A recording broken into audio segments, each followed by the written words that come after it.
අපි කතා කරමු මේ exam එකේ අතුලාන්තය කොහොමද කියලා පොඩ්ඩක් මේ කොහොම සකස් කරලා තියෙන එක පොඩ්ඩක් අපි කතා කරමු. මම කල්ලොත් කිව්වා ඔයාලට මේ exam එකේදී IELTS වල මේක ඉංග්‍රීසි දැනුම විතරක් මයින් exam එකක් නෙමෙයි. ඒක හොඳට මතක තියාගන්න. අපේ තවත් skills කීපයක් මෙයාලා through English මයින්නවා. through English හරහා තමයි මහින්නේ. මොකද English language එක පාවිච්චි කරනවා මේ අපේ තව skill කීප මයින්. ඒක හොඳට තේරුම් ගන්න. ඉතින් මේ IELTS exam එක ගත්තොත් මේ IELTS exam එකේ මම පොඩ්ඩක් චුට්ටක් කතා කරන්නම්. මම කලින් කිව්වා මේ කතාව. පළවෙනි මොඩියුල් එක තමයි listening. මේ listening paper එක that is very important. ඇයි මේක important වෙන්නේ? මෙතනින් තමයි මේ exam එක පටන් ගන්න. ඒක මේක අපිට ඉතාමත්ම වැදගත්. ඒතකොට listening paper එකේදී ඔයගොල්ලෝ ලැබෙනවා recording 1. පළවෙනි recording යනවා half a minute break එකක් හම්බ වෙනවා. ඊට පස්සේ ඔයගොල්ලෝ යනවා දෙවනි recording එකට half a minute break එකක් හම්බ වෙනවා. ඊට පස්සේ යනවා තුන්වන recording එකට half a minute break එකක් හම්බ වෙනවා. ඊට පස්සේ යනවා හතරවෙනි recording එකට එතනින් ඉවර වෙනවා. දැන් හම්බ වෙනවා 10 minute break එකක්. මේ 10 minute break එකේ ඔයගොල්ලෝ answers transfer කරනවා answer sheet එකට. answers transfer කරනවා. ඔයගොල්ලෝ paper එකේ ලියපු උත්තර මේ විනාඩි 10 ඇතුළත transfer කරනවා. එතකොට පළවෙනි recording එක යනවා. පළවෙනි recording එක ඔයගලන්ට හම්බ වෙනවා. ඒ recording එකේදී ඔයගලන්ට තියෙනවා ප්‍රශ්න 10ක්. You have 10 questions. 10 questions තියෙනවා පළවෙනි recording එක. ඒතර ඒ recording එක ඉවර වෙච්ච ගමන්ම මේ recording ඉවර වෙච්ච ගමන් ප්‍රශ්න 10ක් ඔයගොල්ලෝ උත්තර ලියලා ඉවරයි. මේ ප්‍රශ්න 10 සාමාන්‍යයෙන් ලේසි.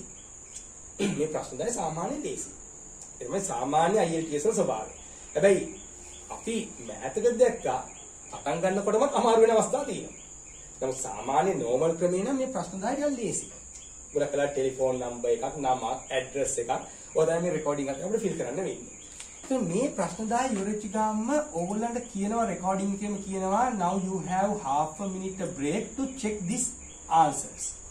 මේ උත්තර චෙක් කරන්න half a minute break එකක් හම්බ වෙනවා කියලා කියනවා. මම ඔයගොල්ලන්ට කියනවා මේ half minute break එකේදී මෙතන හරි වැරදි බලන්න යන්න එපා.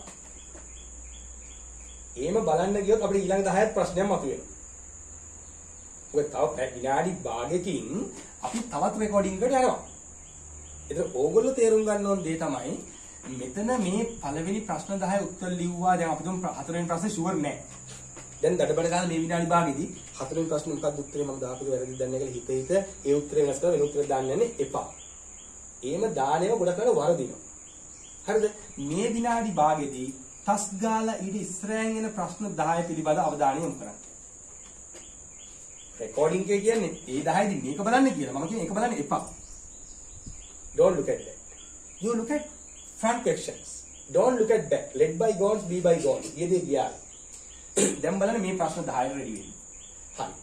ඒ රෙකෝඩින් එක ගියා. ආයි විනාඩි භාගයක් හම්බ වුණා. ඉස්සරහා බලන්න කියලා පස්ස බලන්න කියලා තමයි රෙකෝඩින් එකේ කියන්නේ. පස්ස බලන්න එපා බලන්න ඉස්සරහා. හැමතිස්සෙම ඉස්සරහා බලන්න. ඊළඟ ප්‍රශ්න 10 රෙඩි වෙන්න. ඊළඟ ප්‍රශ්න 10 රෙඩි වෙන්න. විනාඩි භාගෙදී. මේ විනාඩි භාගයේ බ්‍රේක් එක හැමතිස්සෙම යූස් කරන්න. Tamanට ඉදිරියේ එන ප්‍රශ්න ටික කියලා තේරුම් ගන්න. පැහැදිලිද? එහෙම කරලා ඉවර වෙලා හතරවෙනි රෙකෝඩින් ඉවර වෙනකොට ඕගොල්ලෝ ප්‍රශ්න 40 කට උත්තර දීලා තිනවා.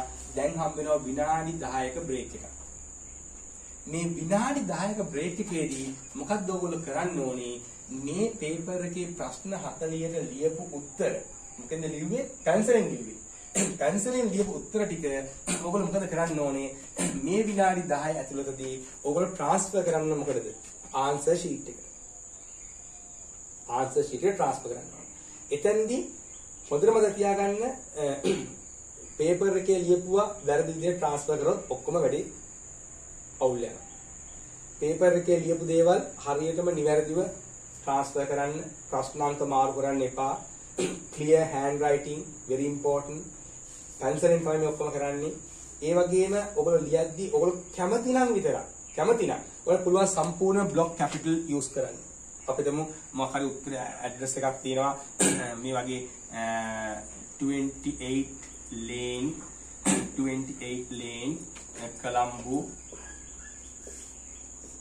Colombo 3 ඔය වගේ සම්පූර්ණ capital වලින් පාවිච්චි කරන්න පුළුවන්. You can use full capital letters.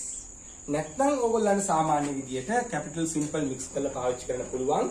but m mix කරලා පාවිච්චි කරනකොට ඕගොල්ලෝ normal rules අනුගමනය කරන්න ඕන. උදාහරණයක් විදියට University of Colombo කියලා ලියුවොත් එහෙම it should be University of O අකුර simple U capital again C capital. so ඒ විදියට you have to follow this. කාටේ පුළුවන්කමක් තියෙනවා නම් ඉක්මනටම සෙට් වෙන කැපිටල් අකුර වල තේම කැපිටල් අකුර වලින් ලිසනින් පේපර් එක ලියන්න පුළුවන්. පැහැදිලිද? so ඕක තමයි ඒ ලිසනින් ටෙස්ට් එකේ තියෙන ස්වභාවය. this is very important. මොකද හේතුව මෙතන තමයි අපේ සක්සස් එක තියෙන්නේ. අපි මෙතන හොඳ ස්ටාර්ට් එකක් ගත්තොත් ඒ මොරල් එක බලපානවා රීඩින් එකට, රයිටින් එකට සහ ස්පීකින් එකට. පැහැදිලිද? right. පැහැදිලි. yes.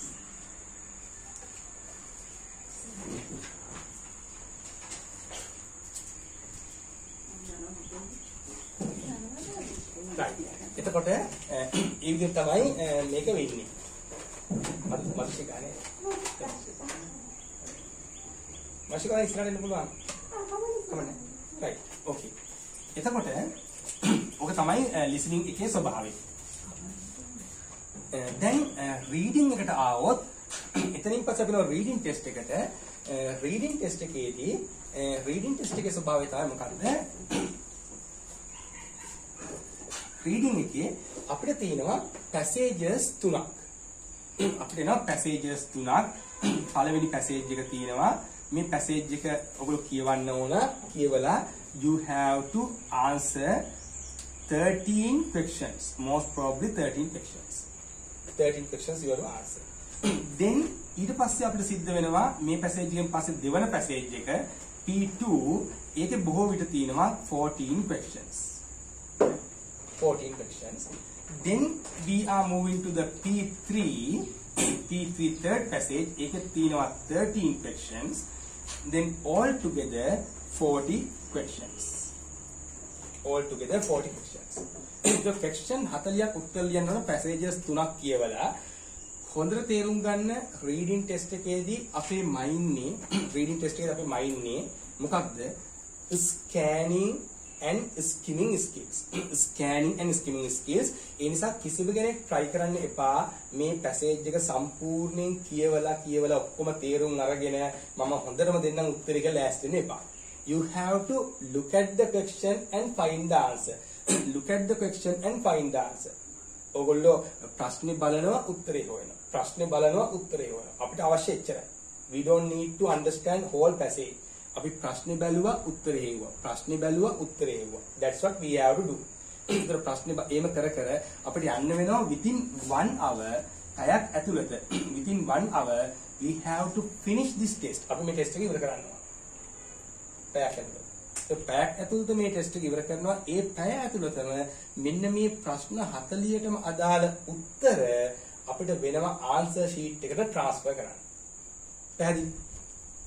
එතකොට මෙතන තියෙන චැලෙන්ජ් එක තමයි ඕගොල්ලෝ මේ ප්‍රශ්න වලට හිර වෙනකොට මේ රීඩින් වල හැමදාම තියෙන ප්‍රශ්නයක් ඕක. ප්‍රශ්න වලට හිර වෙනකොට ඔයාලා මේ ට්‍රාන්ස්ෆර් කරන එක කරන්නේ නැහැ. ඕගොල්ලෝ ඉන්න අන්තිම මොහොතේ ට්‍රාන්ස්ෆර් කරන්නම් කියලා. ඕමම ගිහිල්ලා අන්තිමට වෙනකොට ප්‍රශ්න 30ක් විතර ලියලා තියෙනවා. දැන් විනාඩි 50ක් ඉවරයි. අන්තිම විනාඩිය දැන් දාඩිය දානවා, බය වෙනවා. දැන් දඩ බඩ ගාලා ට්‍රාන්ස්ෆර් කරන්න යනවා. එතනටපත් වෙන්න එපා. අපි ඒකෙන් ගැලවෙන්න ඕන. ඒ නිසා මුල ඉඳන්ම ටයිම් මැනේජ් කරන්න යන්න ඕන. මම මොනතරම් ටයිම් මැනේජ් කරනකොට ඔයාලා උත්තර හොයාගන්න වෙලා යනවා. ඒ නිසා this is a big challenge. මේ දිගටම කට්ටිය මුහුණ දෙන challenge එක තමයි මේක. මේ challenge එක හැමෝම මුහුණ දෙනවා. කොහොමද මේ පැයක් ඇතුළත මේ reading test එක හරියට perfect කරන්න කියලා. so ඒකෙදි එකම දේ scanning and skimming skills තමයි. වෙන කිසිම විකල්පයක් නැහැ to win this game. එක එකයි tips කියන්න පුළුවන්. tips කියනවා තියෙනවා. නමුත් ඔය මොන tip එකක්වත් වැඩ කරන්නේ නැහැ. අපේ scanning and skimming skill build up කරලා නැත්තම්. tips කියනවා පුළුවන් bands වලක බොහොම අඩු මට්ටමේදී අපිට ඔය ගේම් ගහන්න පුළුවන්. 5.5 4.5 5.5 වෙනකම් විතර 6 වල වෙනකම් විතර මාජින් එක වෙනකම් අපිට පුළුවන්. නමුත් එතනින් එහාට ඔය competitive zone එක ඒ කියන්නේ bands કો 6 වලින් උඩ යන්න ගියාම අපිට කවදාහක්වත් මේ scanning and skimming skill එක build up කරගන්න නැතුව අපිට මේකට යන්න අමාරුයි. ඒ නිසා පුළුවන් තරම් ඔයාලා තමන්ගේ රීඩ් කරන ස්කිල් එක බිල්ඩ් අප් කරගන්න ඕන. මේක සල් ප්‍රැක්ටිස් කිරීමත් එක්ක එම බිල්ඩ් අප් කිරීමත් එක තමයි මේක ඉස්සරහට යන්නේ. පැහැදිලිද? ඒ වගේම දැන් තමන් උත්තරයක් ලියුවට පස්සේ දැන් උත්තර චෙක් කරනකොට යම් දෙයක් වැරදුනා නම් ඇයි වැරදුනේ? ඇයි වැරදුනේ කියන එක you should have your own analysis. තමන් ඇනලයිස් කරන්න ඕනේ. ඇයි මේ උත්තරේ හරි? ඇයි මේ උත්තරේ වැරදුනේ? ඒතර ඔයාලා තේරෙන හේතුව.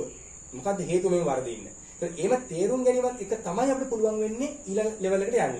නැතුව හොගාලා පේපර්ස් කිරීමෙන් නෙමෙයි. අපි හොගාලා පේපර්ස් කරොත් if we do lot of papers our results remain some certain range. යම් රේන්ජ් එක රිසල්ට් එක රැඳිලා තියෙනවා.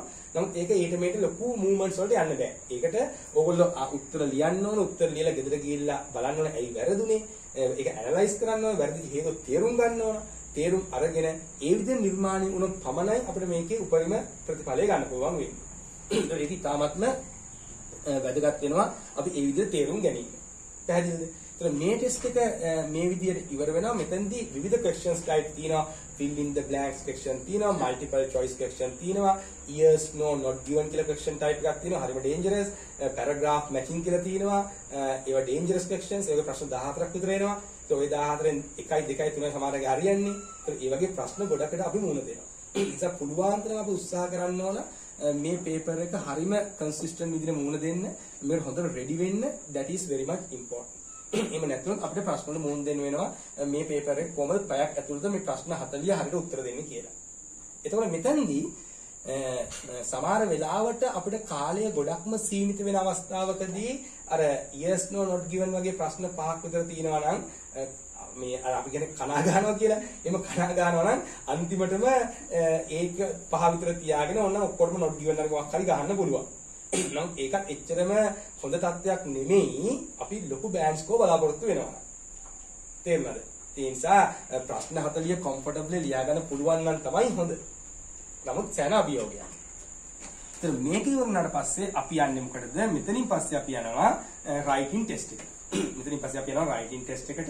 ඒතර රයිටින් ටෙස්ට් එක ගත්තොත් මේ රයිටින් ටෙස්ට් එකේ අපිට ක්වෙස්චන් දෙකක් හම්බ වෙනවා.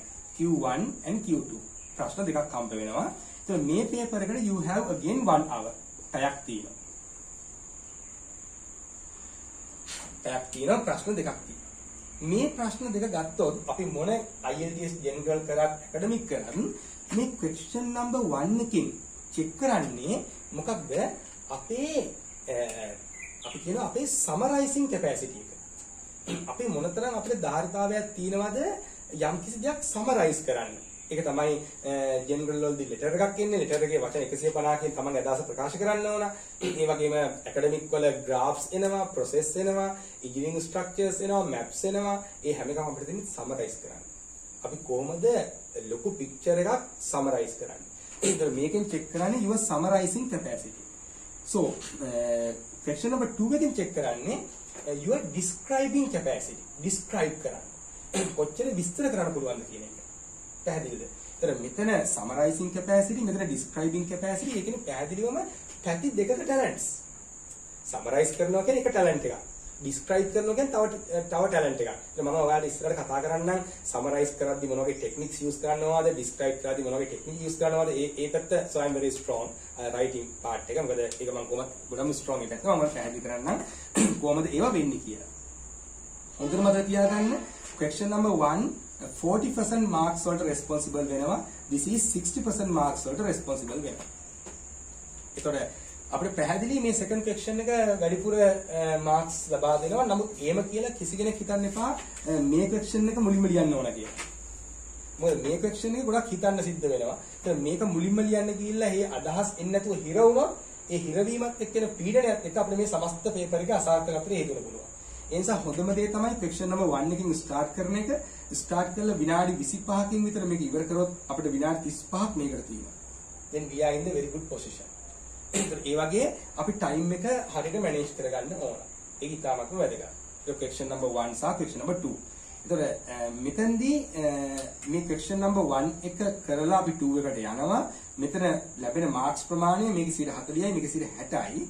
එතකොට එතෙන්දී අපි මේක හරියට කරගන්න ගියාම අපිට පැයක් තියෙනවා. නමුත් ලොකු අභියෝගයක් නෑ හරියට plan කරලා කරමු. මම දින මේ advice එක තමයි paper එක ලැබිච්ච ගමන්ම විනාඩි 5ක් ලෝභ නැතුව කැප කරලා ප්‍රශ්න දෙක හොඳට කියවලා හොඳට මේක ඔලුවට ගන්න. ඔළුවට අරන් ඉවර වෙලා දෙකම කියවලා. ඉවර වෙලා ෆ්‍රික්ෂන් නම්බර් 1 එක ලියන්න පටන් ගන්න. දැන් අපි කලබලයට ඒ වෙලාවට කරන්නේ දඩබඩ කරලා ෆ්‍රික්ෂන් නම්බර් 1 එක කියවනවා යට එක බලන්නේවත් නැහැ අරක ලියලා ඉවර කරනවා. ඊට දෙවෙනි එකට යනවා. හැබැයි ඔයගොල්ලෝ තේරුම් ගන්න නම් we are using the human brain now. A brain එක කියන්නේ අපි ප්‍රශ්න දෙකම කියවුවාම අපි පළවෙනි ප්‍රශ්නේ ලිව්වට brain එක ඇතුලෙන් දෙවෙනි ප්‍රශ්නෙකට හිතනවා. ඒතර ඔය වගේ ටෙක්නික්ස් අපි යූස් කරන්න ඕන.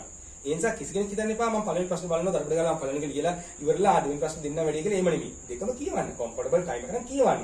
කියලා පුළුවන් නම් ප්‍රශ්න දෙකටම දෙවෙනි ප්‍රශ්න තමයි ස්ට්‍රක්චර් එකක් හදාගන්න. ස්ට්‍රක්චර් එක හදාගන්න.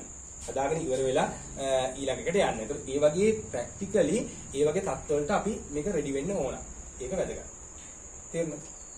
ඒ වගේ තමයි අපිට මේක හිතන්න වෙන්නේ. ඒතර ওই විදිහට අපිට පුළුවන් මේකේ මේ ආකාරයෙන් මෙන්න මේ රටාවට මේ ප්‍රශ්න රටාවට මුල් දෙන්න. පැහැදිලිද?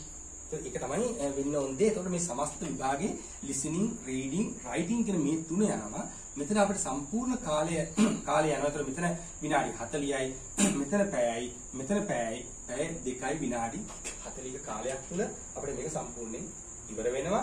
ලියන කොටස නමුත් සම්පූර්ණ විභාග කාලය පැය 3යි විනාඩි 15ක් විතර වෙනවා දැන් සම්පූර්ණ කාලය. පැහැදිලිද? right. ඕක තමයි මට කියන්න තියෙන ඔයගලන්ට මේ විභාගයේ මූලික ස්ට්‍රක්චර් ගැන අපි ප්‍රශ්න කතා කරනකොට අපි මේක තවදුරටත් විස්තරාත්මකව මේ ප්‍රශ්න පිළිබඳව අපිට කතා කරන්න පුළුවන් ප්‍රායෝගිකව මේක කරනකොට. පැහැදිලිද? right. එහෙනම් අපි මෙතනින් ඔය කොටස අපි නතර කරමු.